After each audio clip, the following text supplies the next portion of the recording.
What are the impacts of artificial intelligence and technological advances on the rights and work of artists and creatives? How can we better protect artistic freedom in the digital age? Artistic freedom, as we know, is not a luxury. It's a condition for the flourishing of plural and vibrant cultural ecosystems, which are in turn essential to building open, democratic, and inclusive societies. My previous report to the United Nations has been on digitalization and cultural rights, and we're getting currently prepared for our next report only in 3-4 months' time on AI and creativity. AI can have important consequences on creativity and on all aspects of our lives. But my worry is that AI processes, discussions, and ultimately solutions are currently seen separately from the existing human rights approaches. We foster dialogue on how to advance the protection of artists and the recognition at international level, including for supporting humanitarian action.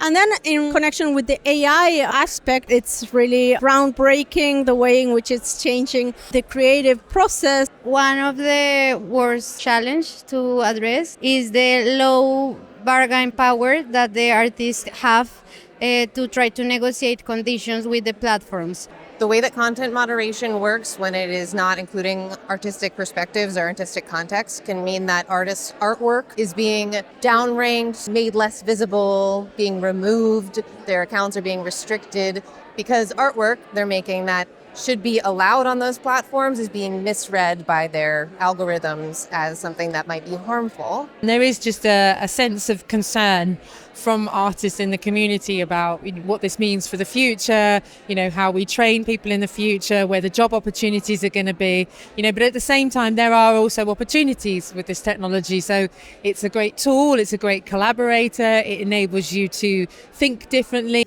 What can make AI interesting, and some ways in which we've seen artists use it and that we find very interesting, is exactly working with Josefa Nacham with her individual storytelling, and how she could synthesize a huge amount of knowledge and information. We have been engaging with some of our members and also external experts on a year-long research process that targets specifically at-risk and displaced artists in EU country, in the UK and in the USA. So making sure that designing programs are speaking to the needs and to the reality of the artists is very important.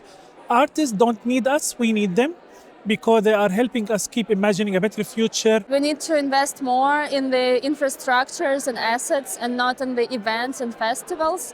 So pay more attention to the projects that nourish education, development, infrastructural needs, projects that support community. One wish could be that there is a comprehensive EU strategy for support to displaced and at-risk artists in Europe and promotion of artistic freedom worldwide.